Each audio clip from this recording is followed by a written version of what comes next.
جیسا کہ گزشتہ جمعۃ المبارک ہم نے کچھ گفتگو حضور سیدنا غوث الاعظم شہباز لامکانی محبوب سبحانی حضور سیدنا شیخ عبد القادر جیلانی الحسنی والحسینی الگیلانی البغدادی رحمۃ اللہ تعالی علیہ آپ کے مقام و مرتبے کے حوالے سے اور بطور خاص آپ کا جو مقام غوثیت ہے اس حوالے سے ہم نے کچھ گفتگو سمجھی۔ آج کے جمعۃ المبارک میں حضور سیدنا شیخ عبد القادر جیلانی رحمۃ اللہ تعالی علیہ ان کی علمی خدمات کیا رہی ہیں، اس حوالے سے انشاءاللہ آج میں گفتگو کروں گا۔ گفتگو کا یہ جو حصہ ہے عمومی طور پر اس کو بیان نہیں کیا جاتا، اور حضور سیدنا شیخ عبد القادر جیلانی رحمۃ اللہ تعالی علیہ کی کرامات زیادہ بیان کی جاتی ہیں۔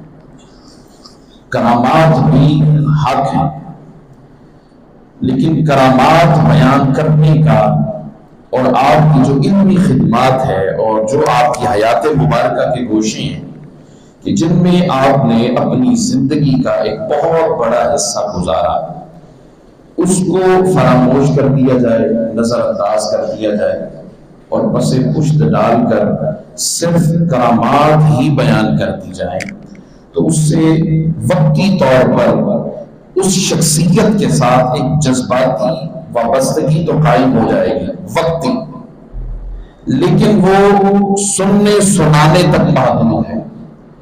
اس کے بعد آپ اگر چاہتے ہیں کہ آپ کی زندگیوں میں انقلاب آئے اور آپ ان کی تعلیمات سے ان کے صحیح معنوں میں مرید ہونے کا حق ادا کریں تو یہ ان کی تعلیمات ہیں جو آپ کو انقلابی بنا سکتی، جو آپ کو مسلح بنا سکتی۔ لہٰذا میں نے ضروری سمجھا کہ آج کی جمعۃ المبارک میں کرامات تو بیان ہوتی ہیں مگر یہ بھی حصہ جو تاریخ کے اوراق میں شامل ہیں تو یہ بھی بیان کیا جائے گا۔ حضور سیدنا شیخ عبد القادر جیلانی رحمۃ اللہ تعالی علیہ آپ کی ولادت بسعادت 470 ہجری میں ہوئی، 470 ہجری میں ہوئی، اور حضور سیدنا غوث الاعظم شیخ عبد القادر جیلانی رحمۃ اللہ تعالی علیہ نے 90 سال اپنی زندگی کے اس عالم شہود میں گزارے بسر کیے،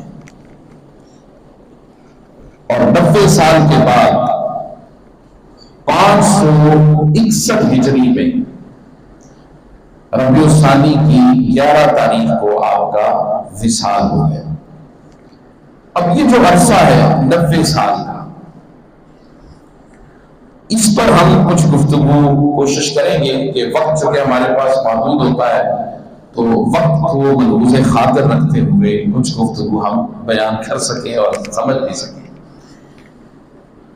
حضور سیدنا غوث الاعظم شیخ عبد القادر جیلانی رحمۃ اللہ تعالی علیہ آپ اپنے والد کی طرف سے حسنی سید ہیں اور اپنی والدہ کی طرف سے حسینی سید ہیں، اسی لیے آپ شیخ عبد القادر جیلانی الحسنی والحسینی ہیں۔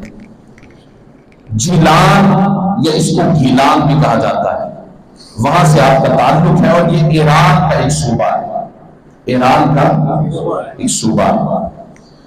جب آپ کی عمر مبارک 18 برس کی ہوئی تو اس سے پہلے آپ کے والد گرامی رحمت اللہ تعالی علیہ حضرت ابو موسیٰ جنگی دوست رحمت اللہ تعالی علیہ ان کا وصال ہو گیا۔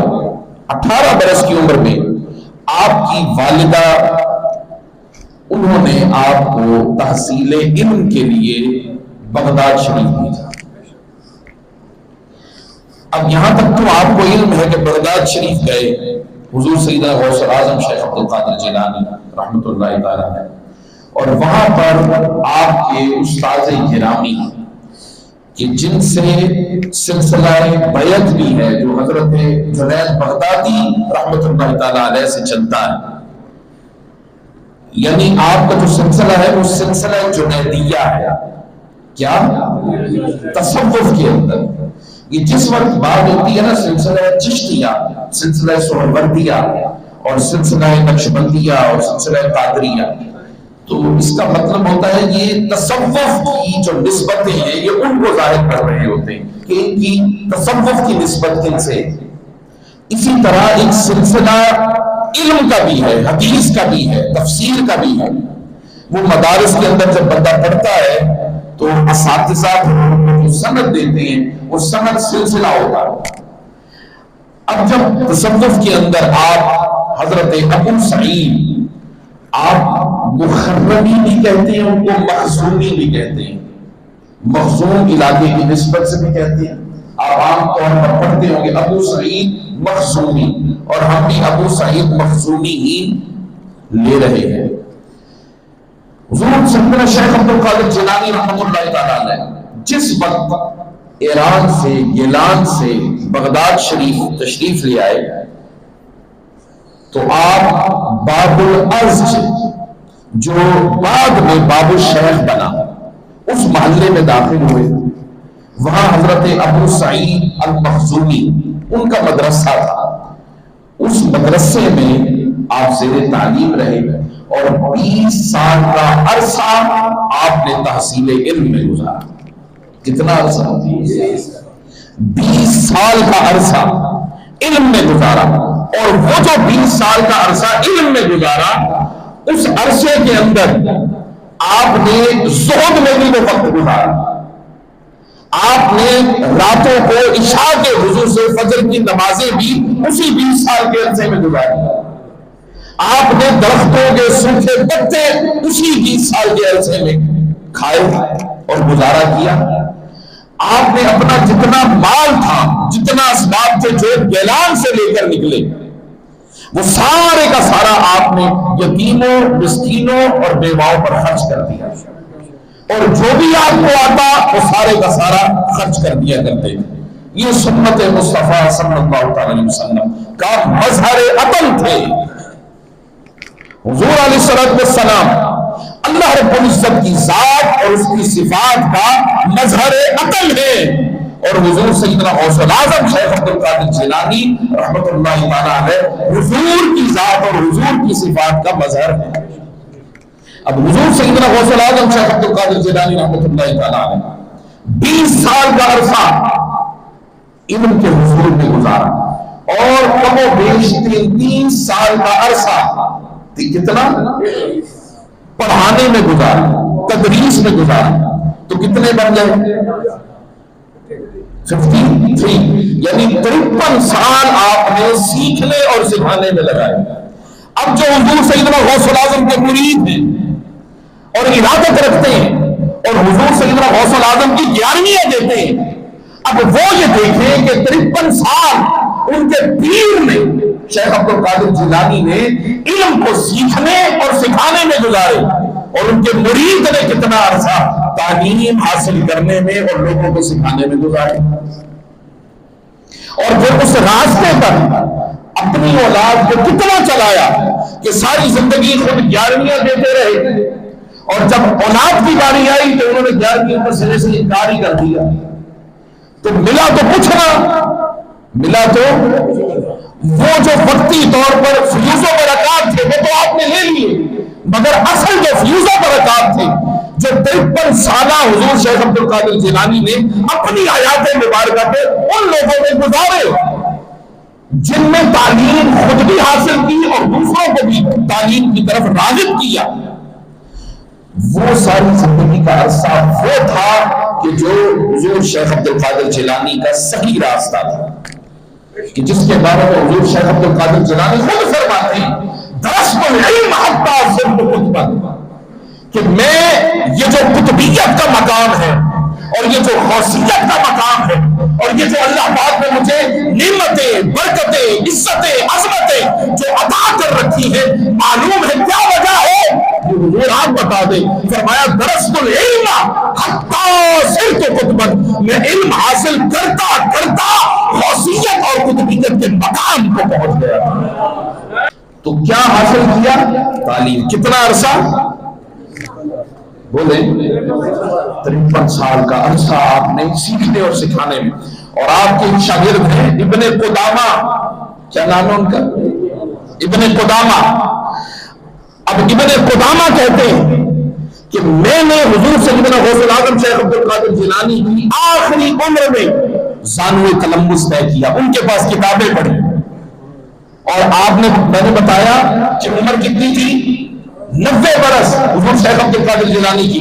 اور فرماتے ہیں وہ جو آخری 6 ماہ تھے 90 برس کی عمر میں، وہ میں نے تعلیم کے حصول کے لیے حضور شیخ عبد القادر جیلانی کے پاس گزارے. مطلب یہ کہ بچپن سے لے کر لڑکپن، جوانی اور اپنی آخری حیات مبارکہ تک آپ نے صرف کیا کیا؟ پڑھا اور پڑھایا. کیا کیا؟ پڑھا اور پڑھایا. یہ حضور شیخ عبد القادر جیلانی کا مقام و مرتبہ بتا رہا. اور انہوں نے جو علمی خدمات کی وہ بھی اپنی مثالات تھی. میں نے بتایا حضرت ابو سعید المخزومی یا مخرمی دونوں طرح. ان کے پاس جب حضور گئے اور 20 سال کا عرصہ گزارا، اور پھر اس سے پہلے حضرت ابو سعید المخزومی نے مدرسہ جو ہے حضور شیخ عبد القادر جیلانی کے حوالے کر دیا. اب انہوں نے کہا کہ آپ چلائیں. پھر حضور شیخ عبد القادر جیلانی نے ایسا چلایا کہ ویسا مدرسہ کسی نے نہیں چلایا. ویسا مدرسہ بھی وہ آگے چل کر میں بات کرتا ہوں. تھوڑا میں ماحول بتا دوں کہ ماحول کیا تھا.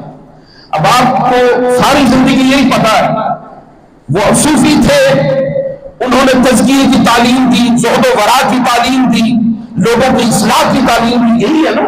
مگر آپ دیکھیں کہ حضور سیدنا غوث العظم کس دور میں تشریف لائے تھے. وہ دور کیا تھا؟ خلافت عباسی خلیفوں کا زمانہ تھا. عباسی سلطنتیں تھیں. مگر اس وقت جب بنو امیہ 132 ہجری میں ان کی خلافت جو ہے، ان کی سلطنت جو ہے وہ ختم ہو گئی. بنو امیہ. پھر 133 ہجری میں یہ آئے بنو عباس. اب شروع میں تو انہوں نے بڑا عروج حاصل کیا. ایک کنیکشن تھا ہر ریاست کا دوسری ریاست کے ساتھ، اور نظام سارے کا سارا بنو عباس کے کنٹرول میں تھا. اب یہ جو حضور سیدنا غوث العظم کا زمانہ ہے، اور اس میں یہ 500 ہجری سے تقریباً 533-35 ہجری کی بات ہے. سلجوقی سلطنت تھی بغداد کے اندر. اور اس وقت حالت یہ تھی کہ اس کا جو سلطان تھا اس کا نام تھا سلطان ملک شاہ. کیا نام تھا؟ سلطان ملک شاہ. سلجوقی سلطنت تھی. آپ سمجھ رہے ہیں نا. آپ نے ڈرامہ دیکھا ہوگا اور کرو، اس ڈرامے کے اندر بھی سلجوقی سلطنت، یہ وہی زمانہ ہے. سلجوقی سلطنت تھی اور سلطان ملک شاہ کا دور تھا، اور اس کے اپنے بیٹوں کے اندر سلطنت کی جنگ تھی. اب سیاسی بگاڑ پیدا ہو چکا تھا. وہاں استحکام نہیں تھا. ایک دوسرے کے دست و گریبان ہو رہے تھے لوگ. ظلم کا ایک بازار تھا جو گرم کر رکھا تھا. اور ملک شاہ جو تھا، ملک شاہ، سلطان ملک شاہ، اس کا ایک وزیر تھا، اس کا نام تھا نظام الملک. کیا نام تھا؟ نظام الملک. یہ ایران سے آیا تھا. ایران سے توس کا ایک علاقہ ہے وہاں سے. تو یہاں پر یہ وزیر تھا، ملک شاہ تھا. کیا نام میں نے بتایا ابھی؟ نظام الملک. اس نے تقریباً کم و بیش بغداد کے اندر تقریباً ہر شہر کے اندر مدرسہ قائم کیا، یونیورسٹیاں قائم کی. یعنی گورنمنٹ لیول پر تھی نا، یہ گورنمنٹ کے اندر تھی، چلتی تھی. تقریباً 7 بڑی یونیورسٹیاں قائم کی اس نے، ملک شاہ نے. اور ادھر بغداد کے اندر نظام الملک تھا جو وزیر تھا. اب اس نے مدرسہ قائم کیا. اس مدرسے کا نام تھا جامعہ نظامیہ. یونیورسٹی کیا تھی؟ جامعہ نظامیہ. اور جامعہ نظامیہ جو تھا، اس کے اندر جو نصاب بنایا گیا وہ نصاب کا نام تھا درس نظامی. کیا نام تھا؟ یہ درس نظامی جو ہے یہ نظام الملک سے ہے. اور چونکہ گورنمنٹ کے اندر مدرسے چلتے تھے، وہاں بچوں کی رہائش کا انتظام گورنمنٹ کرتی تھی، اساتذہ کو جتنے اخراجات تھے ان کے وہ سارے کے سارے ان کی سیلری ساری گورنمنٹ دیتی تھی، مدرسوں کی توسیع کا کام گورنمنٹ کرتی تھی، جیسے آپ کے اسکول ہیں، جیسے آپ کے کالجز ہیں، جیسی آپ کی یونیورسٹیاں، یہ سارے کا سارا انتظام کون کرتا تھا؟ گورنمنٹ کرتی تھی۔ نظام الملک اس نظام کو چلاتا تھا، مگر قربان جائے حضور سیدنا شیخ عبد القادر جیلانی کی، آپ نے اپنی پوری حیات مبارکہ نہ تو ڈگری لے کر نظام الملک کے پاس گئے کہ مجھے گورنمنٹ ملازم رکھ لو، اور نہ ہی عمر بھر کبھی اپنے مدرسے کے لیے گورنمنٹ سے چندہ لیا تھا۔ آپ کی طبیعت کے اندر ایک حریت تھی، آزادی تھی، آپ آزادی پسند تھے، آپ نہیں چاہتے تھے کہ میں کسی کا محکوم رہوں، اس لیے کہ جب کسی کے سامنے آپ ہاتھ پھیلا دیتے ہیں تو پھر اس نے آپ کو خرید لیا، آپ اس کے غلام بن جاتے ہیں۔ تو حضور شیخ عبد القادر جیلانی غلام نہیں بنے، بلکہ ہر کسی کو اپنا روحانی غلام بنا دیا تھا۔ آپ اس طرح، اور یہ وجہ کیا تھی؟ حضور سیدنا شیخ عبد القادر جیلانی آپ فقہ حنبلیہ میں امام احمد بن حنبل کے مقلد ہیں، حضرت شیخ عبد القادر جیلانی۔ چونکہ آپ نے صرف مقلد نہیں تھے، آپ کو پتا تھا کہ جن کا مقلد ہوں انہوں نے اللہ کے دین کے راستے میں کوڑے کھائے ہیں، امام احمد بن حنبل، اور پتا تھا کہ جن کی طبیعت میں حریت ہوتی ہے، جن کی شخصیت میں حریت ہوتی ہے، ان کی حالت یہ ہوتی ہے کہ جو اپنی ذات کے اندر مصلح بھی ہو، مجتہد بھی ہو اور مجدد بھی ہو۔ حضور شیخ عبد القادر جیلانی اپنے وقت کے مجدد تھے، اور ادھر نظام الملک جو تھا، نظام الملک، اس کی نظامیہ یونیورسٹی کے وائس چانسلر تھے حضرت امام غزالی رحمۃ اللہ تعالی علیہ۔ امام غزالی کا دور تھا، اور سیاسی میں نے بتایا کہ استحکام نہیں تھا، اور جب سیاسی استحکام میں رہے تو پھر انفرادی طور پر اور اجتماعی طور پر ایک افراتفری پیدا ہوتی ہے، اور جنگ و جدل کا ایک نظام تھا، اور اس وقت نور الدین سنگی صلیبیوں کے ساتھ جنگیں لڑ رہا تھا، ادھر بغداد تھا اور بغداد کے ساتھ ہی دمشق تھا، اور دمشق اور شام کا یہ پورا علاقہ یہ صلیبیوں کے قبضے میں تھا، اور ادھر بیت المقدس القدس وہ بھی سارے کا سارا صلیبیوں کے قبضے میں تھا۔ یہ دور تھا سیاسی دور، اور کچھ عرصے کے لیے مسلمانوں پر یہ سوال آ گیا، جب حالات ایسے ہوں تو اس وقت حضور شیخ عبد القادر جیلانی رحمۃ اللہ تعالی علیہ ایک مجاہد بن کر، ایک مصلح بن کر، ایک بہت عظیم معلم بن کر جب اس دنیا میں تشریف لائے تو کتنی مخالفتوں کا سامنا کرنا پڑا ہوگا۔ ارے جب حضرت امام شافعی رحمۃ اللہ تعالی علیہ ان کو یمن سے نکالا اور بغداد کی جیل میں ڈالا گیا، یہ دین کے خادم ہیں، یہ ہے دین کے خادم۔ حضرت امام مالک رحمۃ اللہ تعالی علیہ امام مدینہ جنہیں کہا گیا، امام مدینہ، مدینہ طیبہ کے اندر 24 سال تک آپ کو آپ کے گھر میں محصور کر دیا گیا، جسے ہاؤس اریسٹ کہتے ہیں۔ 24 سال تک، اور سالوں تک جمعے کی نماز کی ادائیگی کے لیے مسجد نبوی میں جانے کی آپ کو اجازت نہیں تھی۔ یہ امام مالک ہے رحمۃ اللہ تعالیٰ، اور امام اعظم ابو حنیفہ رحمۃ اللہ تعالیٰ نے ساری زندگی جنہوں نے علم پڑھا اور پڑھایا، سیکھا اور سکھایا، جن کے شاگرد امام محمد بن حسن معاصمی رحمۃ اللہ تعالیٰ علیہ، ان کا عالم یہ کہ بچپن میں حضرت امام اعظم ابو حنیفہ کے پاس گئے، آپ نے فرمایا جاؤ بیٹا پہلے قرآن حفظ کر کے آؤ۔ چھٹے دن امام حسن تشریف لے آئے، امام محمد تشریف لے آئے، کہا بیٹا میں نے کہا کہ حفظ کر کے آؤ، کہا حضور 6 دن میں کر لیا۔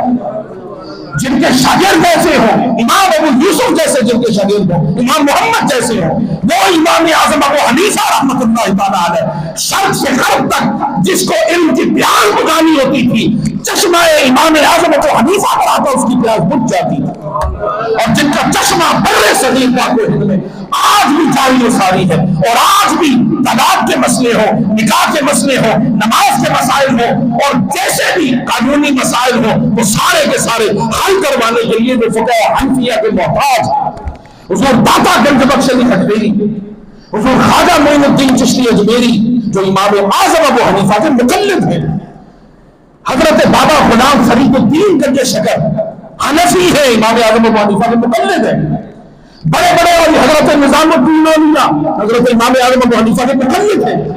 یہ وہ امام اعظم ابو حنیفہ ہیں کہ ساری زندگی لوگوں کو تعلیم دی، حدیث کی، قرآن کی، فقہ کی، مگر ساری زندگی کے بعد آخری حیات مبارکہ آپ نے جیل میں گزاری، اور آپ کا جنازہ جیل سے اٹھا ہے، کسی مدرسے سے نہیں اٹھا۔ یہ عالم تھا ان کا، اور حضور سیدنا غوث الاعظم شیخ عبد القادر جیلانی، یہ اللہ والے ہیں۔ اللہ والے وہ نہیں جو صرف گدی پر بیٹھ گئے، جنہیں باہر کی دنیا کی خبر نہیں، جنہوں نے کبھی گرم ہوا کا جھونکا نہیں دیکھا، ان کو کیا معلوم کہ صحرا میں کٹنے اور مرنے کی لذت کیا ہے۔ جو ساری زندگی سائے میں رہے، انہیں دھوپ کی لذت کا علم کیسے ہو سکتا؟ جو ساری زندگی آرام بستروں پر گزاری ہو، جنہوں نے نرم و گداز بستروں پر، انہیں کیا خبر کہ کانٹوں میں بھی کوئی لذت ہے، کانٹوں میں بھی کوئی لذت ہے۔ حضرت شیخ عبد القادر جیلانی رحمۃ اللہ تعالی علیہ وہ ہستی ہیں، وہ عظیم عالم، وہ عظیم محدث ہے کہ 13 علم، کتنے 13 علم ہر روز اپنے مدرسے کے اندر اپنے شاگردوں کو پڑھایا کرتے ہیں۔ کتنے 13 علوم پڑھاتے تھے۔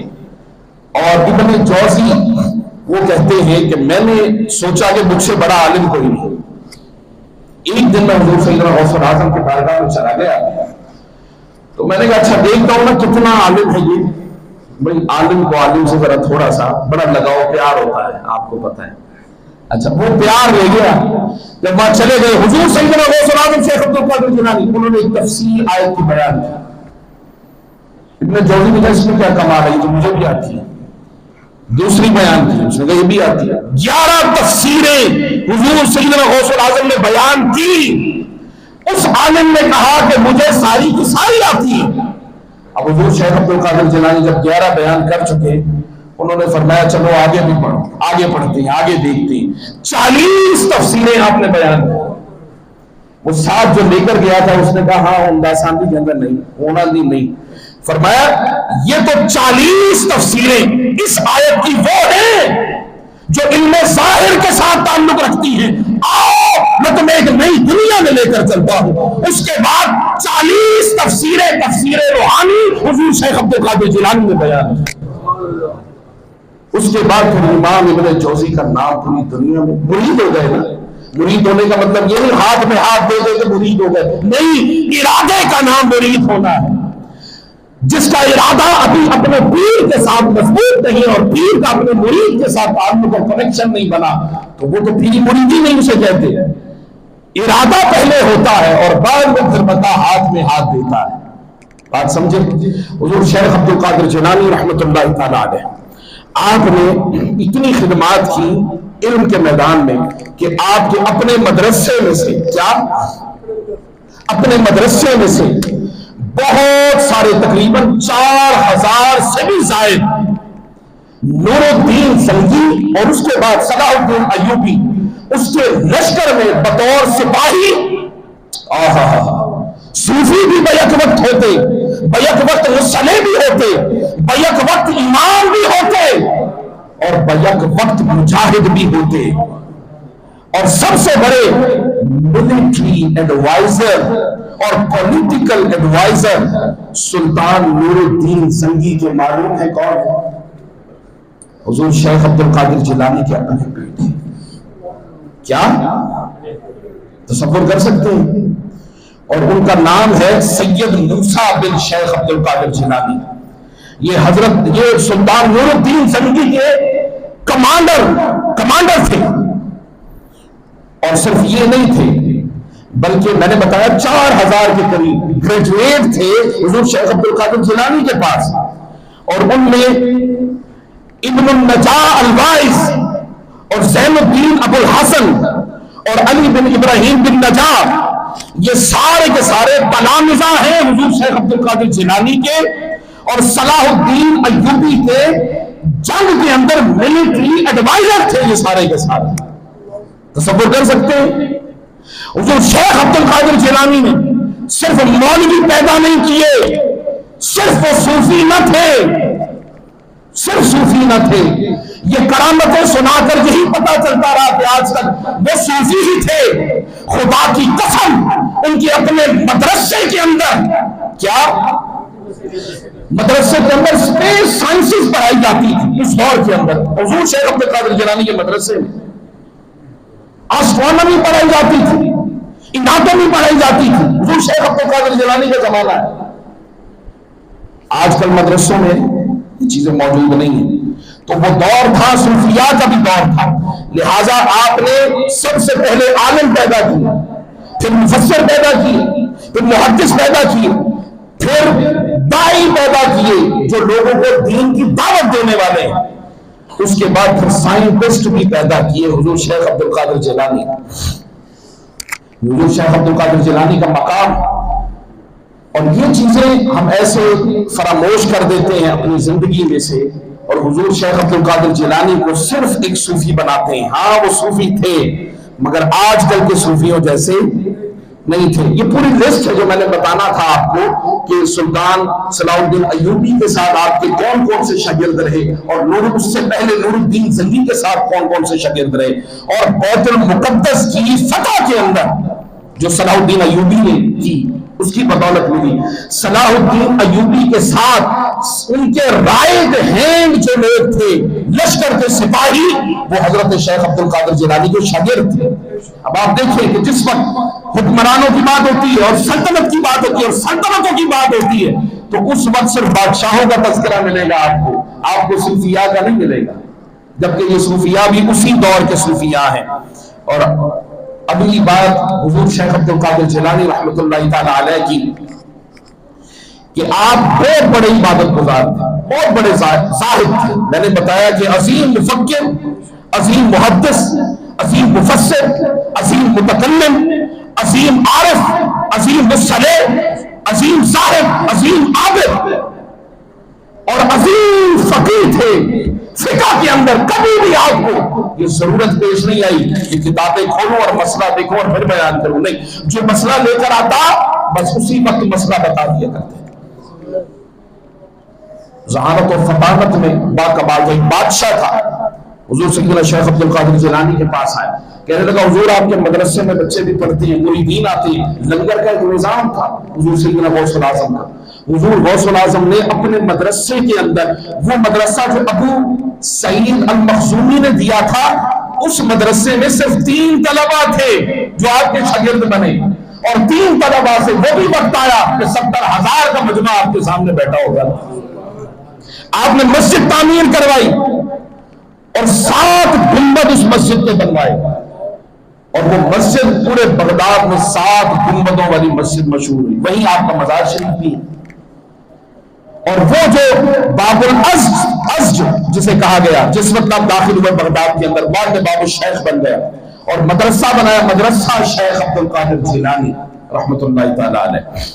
اور حضور سیدنا غوث الاعظم شیخ عبد القادر جیلانی رحمۃ اللہ تعالی علیہ، آپ بادشاہ تھے اور آ کر کہتے حضور میں آپ کا خادم ہوں، آپ کا نوکر ہوں، یہ نذرانہ قبول کریں۔ آپ کسی کو قبول کر لیتے اور کسی کو واپس بھیج۔ ایک بادشاہ آیا، وہ بڑا بار بار اصرار کرے کہ حضور یہ سونے کے دینار ہیں، یہ اشرفیاں ہیں چاندی کی، یہ مہربانی فرمائے نا، یہ بچے آپ کے پڑھتے ہیں، یہ نذرانہ لے کر آیا، قبول کریں۔ لوگوں نے، مریدوں نے اصرار کیا، کچھ مرید ذرا بادشاہوں کے بھی تو قریبی ہوتے ہیں نا، انہوں نے کہا کہ حضور ذرا دیکھ لیں۔ آپ نے پکڑا، آپ نے فرمایا لے کر آؤ اس کے درہم و دینار لے کر آئے۔ آپ نے ایک پوٹلی تھی وہ پکڑی، بیگ تھا، وہ بیگ پکڑا اور اس طرح اس کو نچوڑنا شروع کیا، اس میں سے اشرفیوں کی بجائے خون ٹپکنے لگا، اور اتنا ٹپکا کہ پورا حضور سیدنا شیخ عبد القادر جیلانی جہاں کھڑے تھے دروازے تک وہ خون وہاں سے بہنے لگا۔ تو حضور شیخ عبد القادر جیلانی رحمۃ اللہ تعالیٰ نے فرمایا تھا کہ لوگوں پر ظلم کر کے ان کا مال لے کر یہاں ہمیں نذرانے دیتے ہو، جاؤ دفع ہو جو ہماری بارگاہ سے، ہمیں ایسے نذرانوں کی کوئی حاجت اور ضرورت نہیں۔ تو حضور شیخ عبد القادر جیلانی کے مرید ہو اور صرف نذرانوں پر چلتے ہو، ایسا نہیں ہے۔ شیخ عبد القادر جیلانی نے لنگر کا ایک نظام قائم کیا تھا اپنے زمانے کے اندر، اور وہاں پر یتیموں، مسکینوں، غریبوں، محتاجوں کے لیے لنگر صبح و شام لنگر چلتا تھا۔ اسی طرح گولڑا شریف میں بھی پیر میر علی شاہ صاحب رحمۃ اللہ تعالیٰ علیہ نے جو لنگر خانہ بنایا، اس لنگر کا نام ہے لنگر غوثیہ۔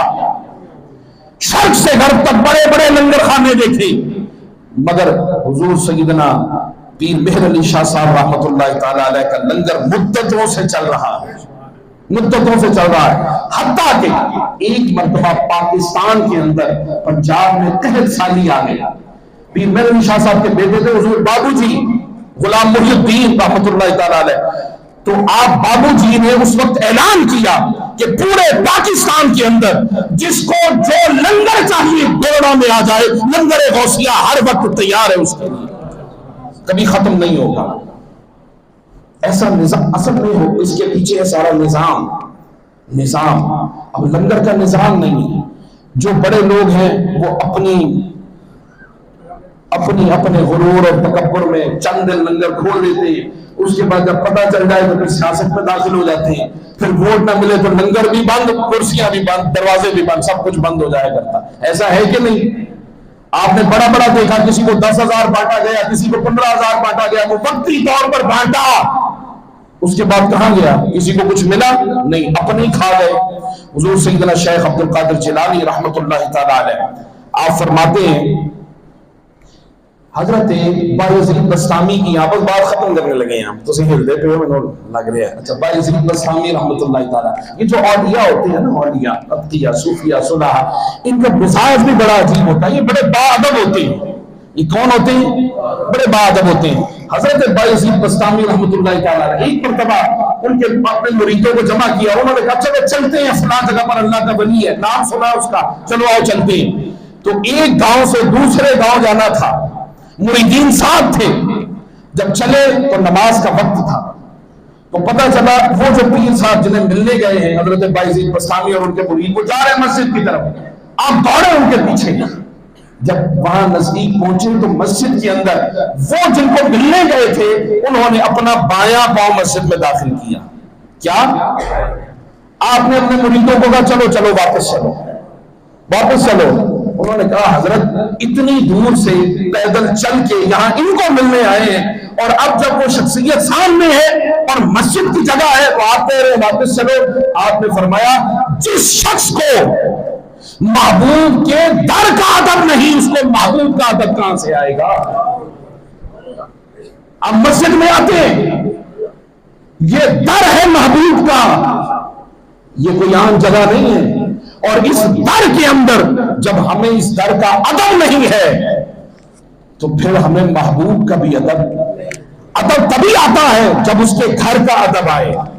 اب دیکھیں نا، جتنے یہ سعودی ہیں گھر کا کتنا ادب کرتے ہیں، اللہ کے گھر کا کرتے ہیں کہ نہیں؟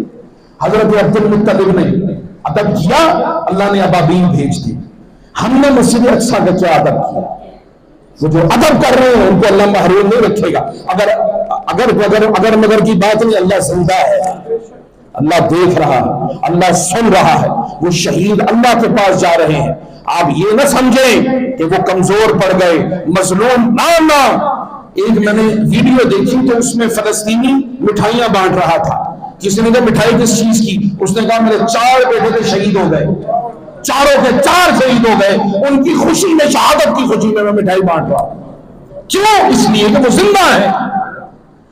ارے وہ تو زندہ ہے، اور میں قربان جائے ابو عبیدہ پر کہ جنہوں نے بچوں کے اندر یہ چیز پیدا کی، اور آج اگر ابو عبیدہ نہ ہوتا تو ہمارے اندر وہ جہاد کی جو ایک رونق ہے وہ ختم ہو چکی ہے اور ختم کر دی گئی ہے۔ بچوں کو کہا گیا جاؤ فلسطین چھوڑ دو، مصر میں داخل ہو جاؤ۔ مصر والوں نے دروازے کھولے نا کہ جو آنا چاہتا ہے آ جائے۔ انہوں نے آگے سے جواب دیا ہم مصر میں نہیں جائیں گے، ہم امریکہ نہیں جائیں گے، ہمیں اپنے جان بچانے کی کوئی فکر نہیں ہے، ہم تو اسی راہ پر جائیں گے جس راہ پر ابو عبیدہ لگائے گا۔ یہ ان کا اپنے کمانڈر کے ساتھ ایک تعلق ہے، حب ہے، محبت ہے۔ ہمیں شیخ عبد القادر جیلانی رحمۃ اللہ تعالیٰ علیہ کے ساتھ کتنی محبت ہے۔ حضور شیخ عبد القادر جیلانی رحمۃ اللہ تعالیٰ علیہ عبادت کرتے کرتے شیطان سامنے آ گیا۔ کیا؟ نورانی صورت میں، نور کی شکل میں۔ اس نے کہا عبد القادر تم نے ہماری بڑی عبادت کی۔ عبد القادر شیخ عبد القادر جیلانی نے پوچھا تو ہے کون؟ کہا ہم تمہارے رب ہیں۔ کہا کہ اچھا رب ہو؟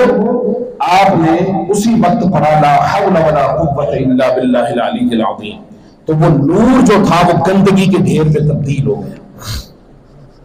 اس نے کہا تھا کہ تم نے عبادت اتنی کی ہے کہ ہم راضی ہو گئے، لہذا اب تمہیں عبادت کی حاجت اور ضرورت نہیں۔ شیخ عبد القادر جیلانی فرماتے بس جب اس نے کہا نا عبادت کی ضرورت نہیں ہے تو میرا دھیان مصطفیٰ کی بارگاہ میں چلا گیا۔ میں نے کہا کہ اللہ کا محبوب ساری رات مصلی پر گزارے اور آپ کی عبادت کی وجہ سے پاؤں میں ورم آ جائیں، پاؤں مبارک سوج جائیں، اور اللہ محبت بڑی آواز سے کہے ما انزلنا علیک القرآن لتشقی، محبوب قرآن اس لیے تو نازل نہیں کیا کہ آپ مشقت میں پڑ جائیں۔ تو جب حضور سے اللہ محبت بڑی آواز سے کہے محبوب عبادت تھوڑی کرے، یا ایھا المزمل قم اللیل الا قلیلا نصفہ وانقص منہ قلیلا، رات جاگے مگر تھوڑا۔ مگر حضور نے ساری زندگی نہ عبادت ساکت ہوئی نہ عبادت کو کم کیا۔ جب حضور شریعت بتانے والے ان کا یہ عالم پہ ساری رات عبادت کرے تو شیخ عبد القادر جیلانی کون ہوتا ہے جس سے عبادت ثابت ہو گئی؟ فرماتے ہیں کہ میں سمجھ گیا یہ شیطان کا حملہ ہے۔ پھر پڑھا لا حول ولا قوت الا باللہ العلی العظیم۔ بس اسی لمحے جب وہ گندگی کا ڈھیر آ گیا تو شیطان حضور سیدنا شیخ عبد القادر جیلانی فرماتے ہیں اپنی اصل شکل میں آیا۔ شیطان کو اصل شکل میں آپ نے نہیں دیکھا، ابھی انسانوں کی شکل میں دیکھا ہے آپ شیطان۔ نیتن یاہو دیکھا کہ نہیں؟ جو بائیڈن دیکھا کہ نہیں؟ یہ شیطان ہے، یہ شیطان ہے۔ شیطان جنوں میں سے بھی ہوتے ہیں، انسانوں میں سے بھی ہوتے ہیں۔ یہ بڑے شیطان ہیں اس وقت نیتن یاہو جیسے۔